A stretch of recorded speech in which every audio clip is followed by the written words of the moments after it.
ये बता दूं कि होर्मुज का काउंटडाउन जब चल रहा है, ट्रंप का फैसला क्या होगा, ये बहुत महत्वपूर्ण है। क्या कहा जा रहा है, होर्मुज का काउंटडाउन आप देख रहे हैं यहां 1 घंटे 13 मिनट, अब 46 सेकंड, ये क्रमशः कम होता जा रहा है टाइम। तो आगे होने क्या वाला है, यहां देखिए यूनाइटेड स्टेट्स सेंट्रल कमांड का ऐलान, ईरानी बंदरगाहों की नाकाबंदी होगी। नेवल ब्लॉकेड इसे टेक्निकली कहा जाता है। यूनाइटेड सेंट्रल कमांड का यह ऐलान हो गया है कि हम ये नाकेबंदी करेंगे और भारतीय समय के हिसाब से शाम 7:30 बजे, जीएमटी के हिसाब से दोपहर 2 बजे ये नाकेबंदी होने वाली है। ट्रंप ने कहा अमेरिका होर्मुज से गुजरने वाले जहाजों को रोकेगा, अवैध टोल देने वाले जहाजों को खास तौर पर रोका जाएगा। ईरान ने कहा होर्मुज में कोई सैन्य जहाज आया तो सीजफायर टूट जाएगा। अमेरिका की नजर युआन में टोल दे रहे जहाजों पर खास तौर से है। युआन में टोल देकर वहां से गुजरने वाले जहाजों पर अमेरिका खास तौर से अपनी निगाह बनाए हुए। अब जरा यह खबर देखिए, ईरान के डेप्यूटी स्पीकर ने क्या चेतावनी दी है। ईरान के डेप्यूटी स्पीकर की चेतावनी, होर्मुज स्ट्रेट तेहरान का एटम बॉम्ब है। हामिद रेजा हाजी ने कहा हमारा एटम बॉम्ब होर्मुज स्ट्रेट है। यह बात कही जा रही है ईरान की संसद के डेप्यूटी स्पीकर की तरफ से। मौजूदा हालात और आगे अंदेशे या संभावनाएं, प्रोफेसर राजन।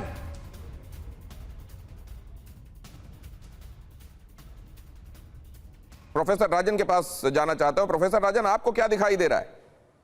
देखिए, 2-3 बातें मैं दिनेश बता दूं। अगर टेक्निकल पॉइंट ऑफ व्यू से देखेंगे तो जो यूनाइटेड नेशन जो वाटर्स हैं वहाँ पे, जो एक्सक्लूसिव इकोनॉमिक जोन जो बोला जाता है, तो जो वाटर्स हैं वो ईरान का टेरिटोरियल वाटर है।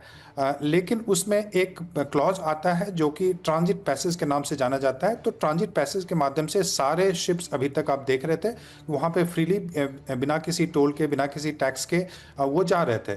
और अगर उसमें ईरान मदद कर रहा था, कोई पोर्ट में उसके जा रहा था या फिर उससे कोई डायरेक्शन इत्यादि, तो उस पर वो चार्जेस कर सकते हैं। लेकिन दिक्कत यह है कि ईरान ने वहाँ पे जो लॉ ऑफ सी की बात हो रही है, तो लॉ ऑफ सी को उसने साइन नहीं किया है। लेकिन इसके बावजूद चूंकि ट्रांजिट पैसेज सबको मिल रहा था अभी तक, तो निश्चित रूप से जो अमेरिका का और पूरे विश्व का जो ईरान पे दबाव होगा कि वह ट्रांजिट पैसेज को फ्री रहने दिया जाए, जैसा कि वो पहले कर रहा था। क्योंकि अगर, जैसा कि अशोक सज्जनहार इन्वेस्टर साहब बता रहे थे बहुत अच्छे से, कि अगर वहाँ पे ईरान करता है तो दूसरे देश भी वैसा करने के लिए मजबूर हो जाएंगे। और फिर जो अंतर्राष्ट्रीय कानून जो एक लागू हो रहा था, या जो उसके माध्यम से जो इस ढंग के पैसेजेस में लोग जा रहे थे, शिप्स जा रहे थे, वो दूसरे जगह पे भी अवरोधित हो जाएंगे। तो वैसे में मुझे लगता है कि अमेरिका और पूरे विश्व का ईरान पे दबाव अभी यह होगा कि ये जो टोल की प्रक्रिया उसने शुरू की है, ये सरासर गलत है और ईरान को ऐसा नहीं करना चाहिए। अब दिक्कत यह है कि अब अमेरिका भी एक तरह से कार्रवाई करने की कोशिश कर रहा है, जो कि उतना ही गलत है। वह बोल रहा है कि ईरान तो भारत के शिप्स को जाने दे रहा था, चीन इत्यादि दूसरे देशों के शिप्स को भी जाने दे रहा था। अब अमेरिका बोल रहा था वहां पे कोई भी शिप्स को जाने नहीं देगा। तो हम देख रहे हैं कि वहां पे दोनों तरफ से जो अंतर्राष्ट्रीय कानून है या जो कन्वेंशन है, उसका सीधा तौर से वहां पे वायलेशन हो रहा है। और हॉर्मुज को खुलवाना अमेरिका और पूरे विश्व की मजबूरी है। मैं यह भी बता दूं, क्योंकि जिस ढंग से तेल के दाम बढ़ गए, यह भी बताया जा रहा है अमेरिका में कि अभी लगभग $4 पर उसका गैलन जो अमेरिका में है वह प्राइस हो चुका। अगर $5 तक चला गया तो फिर ट्रंप सरकार को वहां पे नहीं टिक पाएंगे। तो वैसे में अमेरिका की मजबूरी है कि हॉर्मुज को जल्दी से खुलवाए, और जल्द ही अंतर्राष्ट्रीय दबाव भी ईरान पे और अमेरिका दोनों पे बनेगा कि हॉर्मुज को हर हाल में खुलवाया जाए। और युद्ध की संभावना पूरी तरह से बढ़ गई है, क्योंकि जैसा कि आप काउंटडाउन बता रहे हैं कि जैसे ही समय खत्म होता है तो युद्ध की संभावना पूरी तरह से वहां पे बन गई है, इसमें कोई शक नहीं है। युद्ध की संभावना, एक बार फिर से युद्ध की आग की सुलगने के पूरे अंदेशे यहां बन गए हैं। लेकिन होर्मुज पर टोल विवाद जो हमारे मेहमानों ने यहां पर बताया, जरा उसमें कुछ एक चीजें और आपके सामने में रखना चाहता हूं। ईरान का तर्क है ये कि तुर्की वाले मॉडल पर हमें भी टोल मिलना चाहिए। जैसे तुर्की अपने समुद्री रूट से गुजरने वाले जहाजों से टोल लेता है, उसी तरीके से हमको भी इसकी आजादी मिलनी चाहिए। अमेरिका का तर्क है कि यूनाइटेड नेशंस का कन्वेंशन है जो लॉ ऑफ सीज को लेकर, UNCLOS जिसको आप कहते हैं, ये कानून जो है ईरान को टोल लेने की इजाजत देता ही नहीं है। अब जरा यहां UNCLOS क्या कहता है। समुद्र का वैश्विक कानून है ये। होर्मुज एक इंटरनेशनल स्ट्रेट है और इंटरनेशनल स्ट्रेट से गुजरना और यहां से रास्ता देने के लिए टैक्स, ये सभी का ये सभी के ऊपर लागू नहीं हो सकता। आप इससे किसी से टैक्स नहीं ले सकते, आपको फ्री ट्रांजिट देनी होगी। अब यहां देखिए पैसा कब लिया जा सकता है। जहाज को रास्ता देना, यहां ये बताना कि इस जगह से हमने इस जगह को साफ किया है, यहां कोई ऐसी सर्विसेज दी हैं, अलग से अगर आपने कुछ किया है या सिक्योरिटी दी है तो आप उसके नाम पर ले सकते हैं, लेकिन इसके लिए भी विशेष नियम और शर्तें होती। अब यहां संधि का पेच भी है। ईरान ने यूएन का ये जो कन्वेंशन है, इसको ये संधि अमेरिका ने भी इसको रेटिफाई नहीं किया है। अब सवाल यह है कि अमेरिका ने खुद रेटिफाई नहीं किया, ईरान ने भी इस पर दस्तखत नहीं किए हैं। संधि पर दस्तखत नहीं करने वाले दो देश इस समय कॉन्फ्लिक्टिंग कंट्रीज भी हैं, अमेरिका और ईरान।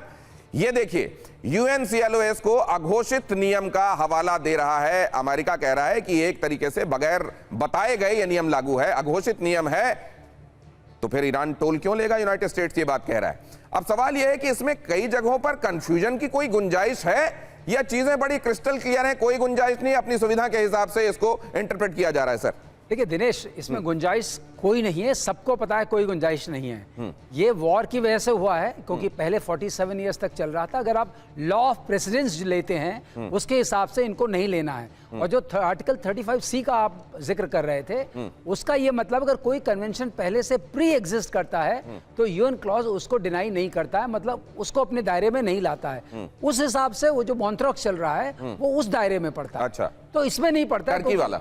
हाँ, वो उस दायरे में पड़ता है। अब ये जो बात उठ रही है कि अगर ऐसा हो गया तो चोक पॉइंट्स तो बहुत हैं दुनिया में, और सबसे बड़ा चोक पॉइंट तो आप देखिए सिंगापुर स्ट्रेट है, मलाक्का स्ट्रेट है। सिंगापुर स्ट्रेट में तो 2 ही नॉटिकल माइल की जगह है, यहाँ तो 21 है। और अगर बाब एल मांदेब भी उसमें आ गया तो करीब करीब 35 to 40% trade, crude oil and plus trade will get affected.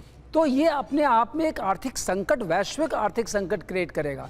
अगर आप ईरान के पहलू से देखते हैं तो ईरान को ये है कि वो एसिमेट्रिक वॉरफेयर कर रहा है और उसके लिए भी उसके पास साजो सामान कम होते आ रहे हैं। तो एक ही रास्ता बच गया है, जैसा कि उनके डिप्टी स्पीकर ने बोला कि एटम बॉम्ब है।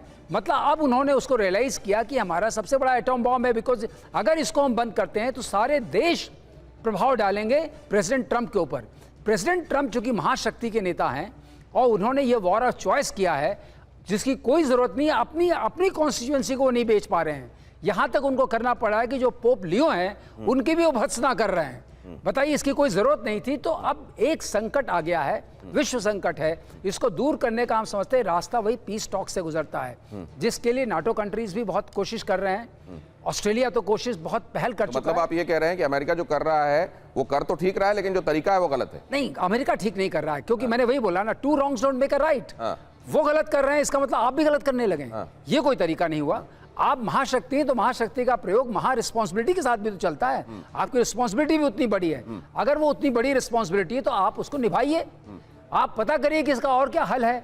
अगर ग्राउंड, एक चीज है दिनेश, एक कहना चाहूंगा, ये ग्राउंड ऑपरेशंस को अवॉइड करने वाली तरकीब है।